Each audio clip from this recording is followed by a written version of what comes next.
Assalamualaikum warahmatullahi wabarakatuh. Selamat datang dari kami. Kami dari kelompok ketiga, tema yang akan kami ambil adalah sosial, yaitu tentang wanita. Dan di sini ada sudah narasumbernya, itu dari Nur Ainun, Muhammad Sabrial, Muhaiminul Akram, dengan Asri Ayuningsi. Nah, karena saya sebagai moderator, saya akan langsung bertanya. Yaitu yang pertama adalah, apa perempuan itu bagi Anda? Saya silakan untuk menjawab. Oke. Karena saya perempuan, menurut saya perempuan adalah manusia yang merdeka, yang bebas menentukan pilihannya masing-masing tanpa dikekang dan dipengaruhi oleh pihak manapun. Baiklah, tadi Nur Ainun Najibah sudah mengatakan bahwa wanita itu adalah seharusnya makhluk yang merdeka ya.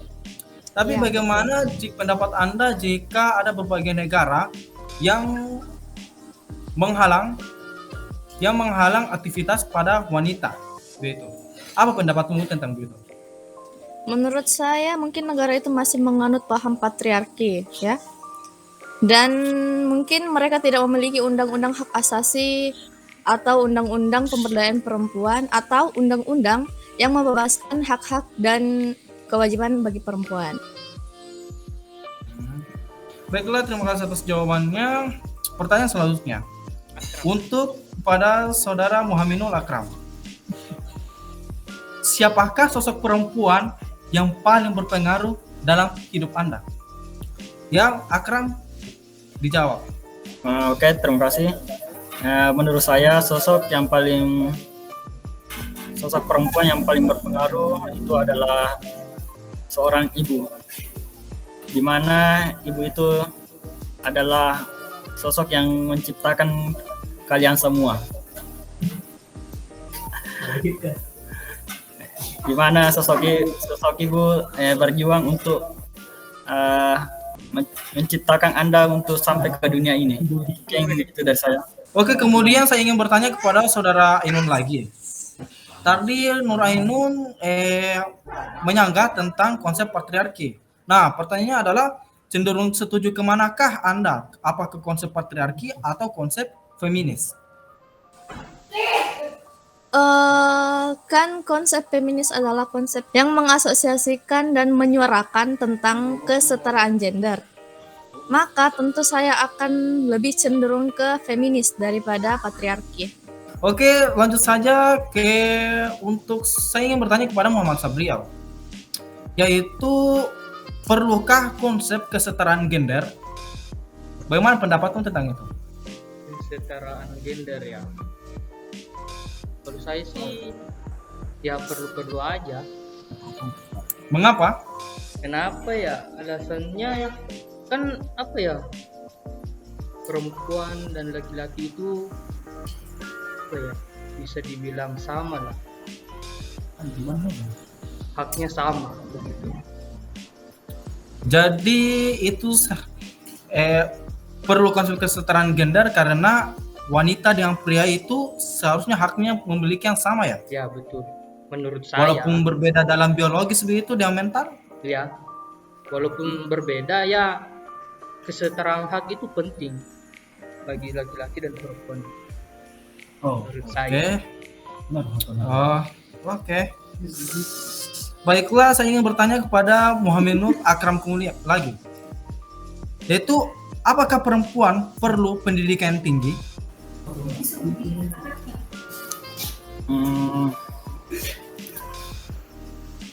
Jika pertanyaannya apakah perempuan perlu pendidikan yang tinggi, itu menurut dari individunya sendiri.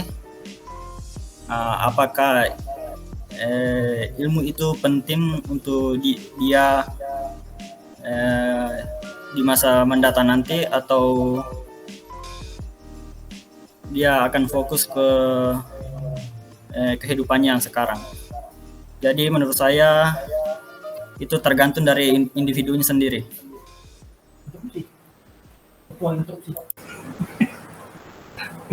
Baiklah, terima kasih atas jawabannya.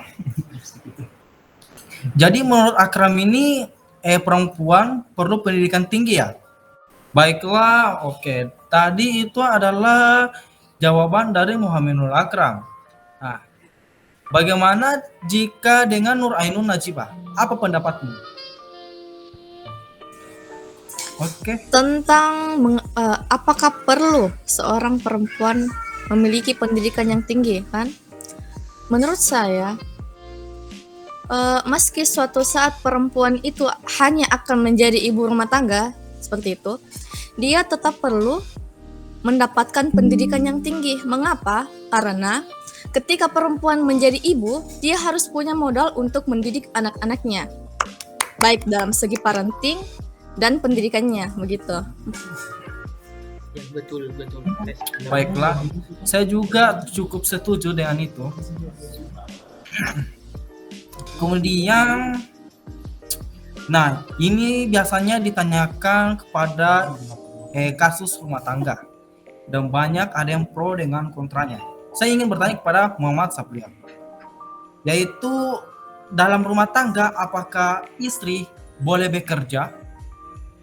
Hah? Jika iya, kenapa? Jika tidak, kenapa? Dan bagaimana caranya mengatur pola dalam keluarga tersebut? Boleh bekerja ya. Itu sih tergantung dari, menurut saya ya, itu sebenarnya tergantung dari apa ya, setiap individu. Karena ada yang laki-laki itu lebih suka apabila perempuan itu sebagai perempuan karir. Kan perempuan itu kalau bekerja kan disebut perempuan karir kan. Kebanyakan dari yang saya lihat itu, terutama saya juga lebih suka melihat perempuan itu yang berkarir. Maka dari pertanyaan Anda tadi, maka dari pertanyaan Anda, menurut saya itu ya boleh-boleh saja. Kenapa tidak? Apa ya? Gimana ya cara menjelaskannya?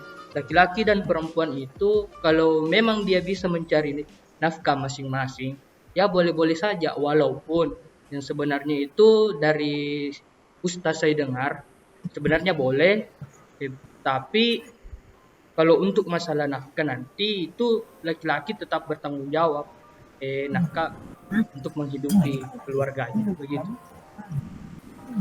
Oke, dengan pertanyaan sama saya ingin bertanya kepada Astri Ayuningsri. Bagaimana pendapatmu tentang istri yang boleh bekerja dalam rumah tangga? Mengenai tentang wanita yang bekerja setelah menikah, dalam hal ini statusnya berubah menjadi seorang istri.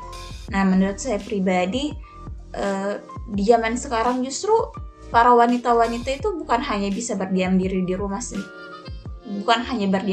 rumah, tapi sebagai seorang wanita kita bisa juga mengeksplor lebih lagi dari diri kita sendiri dengan menjadi seorang wanita karir. Tapi tentu saja selama kita bisa menjadi wanita karir, kewajiban kita terkait mengurus dan menjaga rumah tangga kita, mendidik anak dan sebagainya itu tetap terjalankan. Jadi kerja jalan, di rumah juga jalan.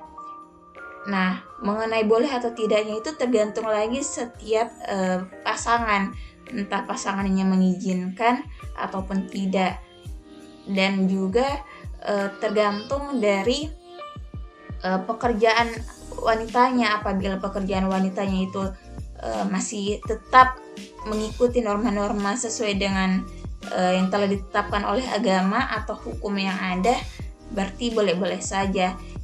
Secara agama pun setahu saya tidak ada agama yang melarang wanita untuk bekerja, tapi himbauan saja untuk bagaimana wanita lebih fokus kepada mendidik dan mengurus rumah tangga lagi sebagai fondasi awal untuk pembentukan generasi kedepannya. Oke, terima kasih oleh jawabannya Astri Ayuningsi. Saya ingin bertanya kepada Muhammadul Akram. Bagaimana pendapatmu tentang istri yang boleh bekerja dalam rumah tangga? Oke. Apakah istri boleh bekerja? Menurut saya itu boleh-boleh saja. Apalagi jika suami itu memiliki pendapatan yang cukup, istri boleh saja untuk dapat menambal kecukupan itu menjadi lebih.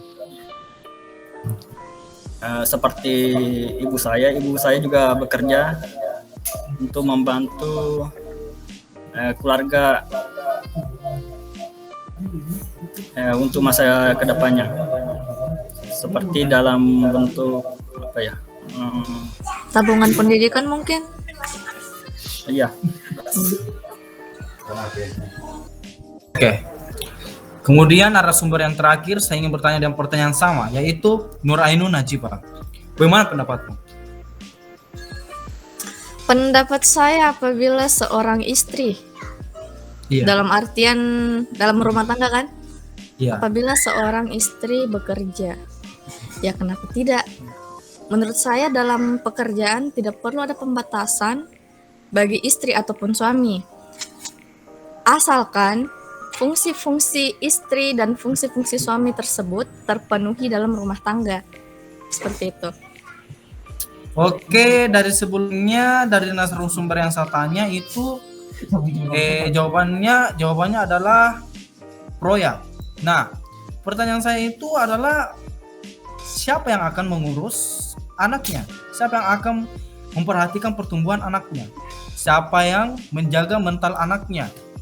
Begitu. Bagaimana caranya mengatur pola keluarga yang begitu? Oke, menurut saya dalam kehidupan berumah tangga kan ada dua elemen penting, yaitu suami dan istri. Toh? Apabila memiliki anak, tugas parenting itu merupakan tugas keduanya, bukan hanya tugas seorang ibu atau hanya tugas seorang ayah. Terkait bagaimana siapa yang akan merawat anaknya, apabila kedua-duanya bekerja, di sini sudah jelas bahwa pendapatan keduanya lebih tinggi. Mungkin bisa menyewa seorang pengasuh, namun terkait tumbuh kembang dan pendidikan psikologis anak itu tentu harus di handle oleh orang tuanya atau parentsnya. Tugas perawat di sini hanya sebagai merawat anaknya apabila Supaya jadi orang anak tuanya sedang sibuk. Ya, gitu. Nah, tadi adalah jika keduanya bekerja sama, maka seharusnya menyewa pengasuh itu. Nah, apakah pengasuh itu dapat dipercaya? Begitu. Apakah malahan anaknya tidak menganggap orang tuanya karena orang tuanya tidak pernah ada untuknya? Malahan yang lebih banyak waktunya yaitu hak asuhnya. Bukannya itu malah menjadi anak dari pengasuh tersebut. Nah, disinilah pentingnya pendidikan. Pendidikan bagi seorang ibu dan bagi seorang ayah. Sini jelas ya, bagi seorang ibu dan seorang ayah dalam mendidik anak. Apabila kita memiliki pendidikan seorang ayah atau seorang ibu yang baik, maka kita tidak akan mengesampingkan mental seorang anak. Meskipun kita menyewa pengasuh, kita tentu perlu membuat suatu ruang waktu seperti itu untuk memberikan ruang bagi kita dengan anak kita, atau yang sering kita sebut sebagai quality time. Berarti ya, kedua orang tua ini harus lebih pintar membagi waktunya ya. Ya. Begitu. Oke, baiklah.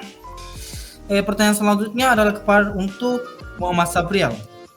Bagaimana pendapatmu tentang jika istri gajinya lebih tinggi? Ya, seperti yang saya katakan tadi ya, menurut pendapat saya kan tadi saya bilang perempuan itu boleh bekerja. Nah, kalau apabila pendapatan istri dibanding laki-laki itu lebih besar, ya sah-sah aja, nggak apa-apa. Kalau perempuan pendapatannya lebih besar dari laki-laki itu kan saya bilang tadi, walaupun perempuan yang besar pendapatannya, laki-laki tetap harus yang menafkahi begitu. Kan itu sudah ada di sudah tanggung jawab laki-laki ketika membuat membuat sesuatu rumah tangga begitu. Kecuali ketika dalam suatu keadaan perempuan tersebut atau seorang istri itu mau membagi nafkahnya, atau biasa kita disebut yaitu tanasul ya, bagi untuk perempuan itu mau membagi nafkahnya, itu baru boleh-boleh saja perempuan menggunakan penghasilannya untuk menafkahi keluarga. Tetapi kembali lagi, laki-laki itu harus tetap wajib walaupun perempuan lebih tinggi pendapatannya. Nah, pendapat saya sih begitu. Oke, jawaban yang memuaskan. Oke, lanjut saja, yaitu pertanyaan ini. Saya ingin bertanya kepada Muhammadul Akram. Bagaimana persepsi Anda terkait kecantikan? Wow. Jika dilihat dari kecantikan, kalau standar kecantikan itu tergantung di masing-masing individu. Kan pandangan semua orang berbeda-beda, cantik itu seperti apa. Kadang kita melihat melihat sebuah perempuan, si A ini bilang perempuan itu cantik, tapi si B itu tidak. Jadi menurut saya standar kecantikan itu menurut pandangan individu itu sendiri. Baiklah, pertanyaan selanjutnya masih berhubungan dengan persepsi kecantikan. Nah, saya ingin bertanya kepada Nurainun Najwa, yaitu perlukah ada standar untuk menetapkan kecantikan? Standar kecantikan. Kalau dibilang standarnya seperti yang di Korea, kan di Korea ada standar kecantikan kan? Ya. Ukuran matanya diukur, lebar hidung, lebar dahi. Ya, betul. Kalau yang seperti itu menurut saya tidak perlu. Tidak perlu. Standar kecantikan yang perlu diterapkan menurut saya yaitu yang pertama, perempuan itu harus cantik emosinya, cantik perilakunya, cantik akhlaknya, dan cantik menjaga diri dan kepribadiannya, seperti itu. Secara kan perempuan enak dipandang atau elok dipandang apabila perempuan itu bersih. Bukan hanya dari parasnya harus cantik begitu. Apabila dia bersih, dia hidupnya teratur, menurut saya itu adalah perempuan yang cantik. Jadi pada intinya standar untuk menetapkan kecantikannya ini tidak terpaku dalam bentuk fisik ya? Tidak terpaku dalam proporsi wajah seperti itu. Oke, tetapi mencakup keseluruhan kewanitaan. Oke, dan pertanyaan sama, bagaimana pendapatmu yaitu tentang narasumber Asri Ayuningsih? Baiklah, Asri Ayuningsih, silakan dijawab. Apa perlu sih ada standar kecantikan? Nah, kembali lagi, menurut saya standar kecantikan itu sebenarnya tidak ada. Standar kecantikan itu ditentukan oleh masing-masing individu, di mana standar kecantikan ini pun sifatnya fleksibel.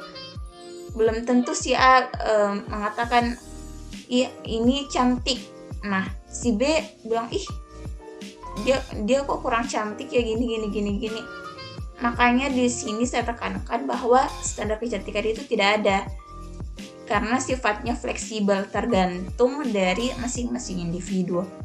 Di standar kecantikan di masyarakat pun sebenarnya sudah ada yang terbentuk berdasarkan perspektif masing-masing, yaitu bagaimana sih perempuan yang memiliki kulit putih, memiliki badan yang langsing, memiliki tinggi yang semampai itu merupakan ciri khas atau masuk karakteristik standar kecantikan.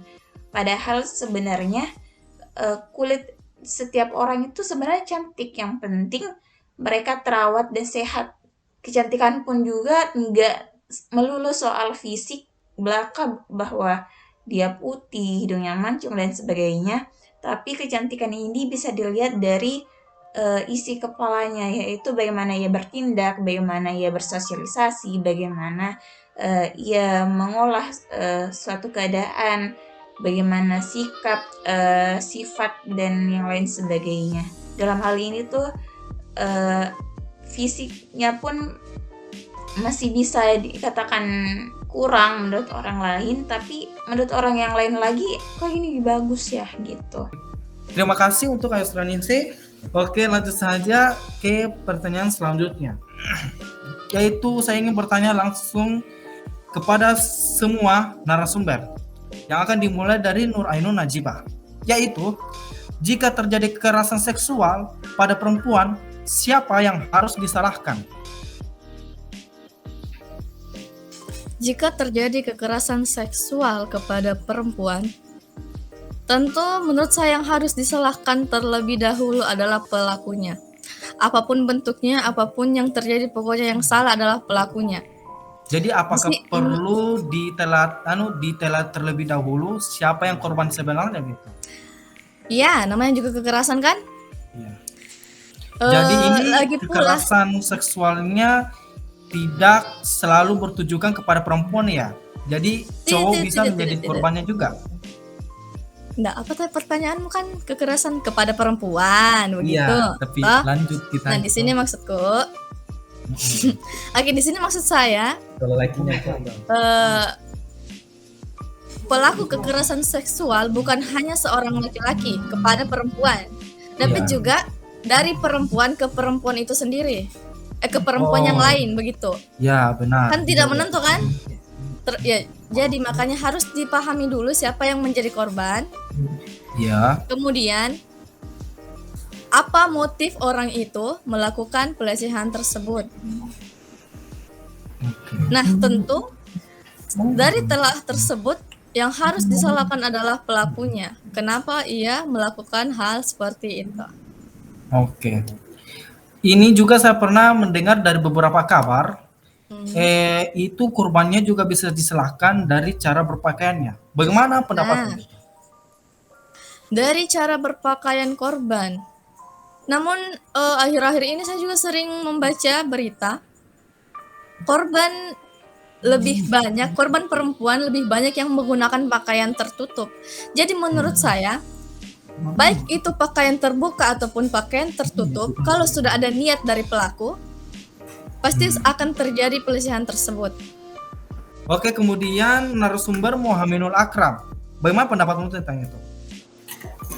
Kalau saya itu tergantung dari motifnya. Apakah si perempuan itu menarik perhatian atau memang si pria itu tidak bisa menahan nafsunya. Apabila memang wanita itu berpakaian tertutup tapi si pria itu tidak bisa menahan nafsunya, apapun bisa terjadi. Maksudnya seperti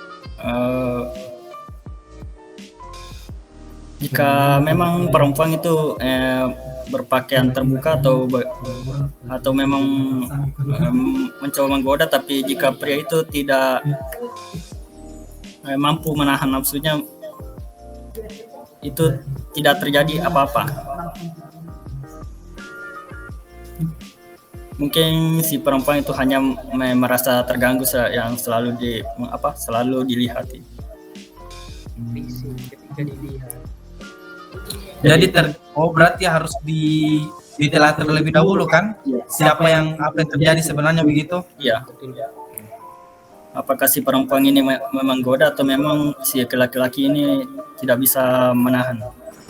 Oke, kemudian saya ingin bertanya kepada narasumber Nar Asri Ayuningsih. Bagaimana pendapatmu tentang itu? Mengenai kekerasan seksual, siapa yang harus disalahkan?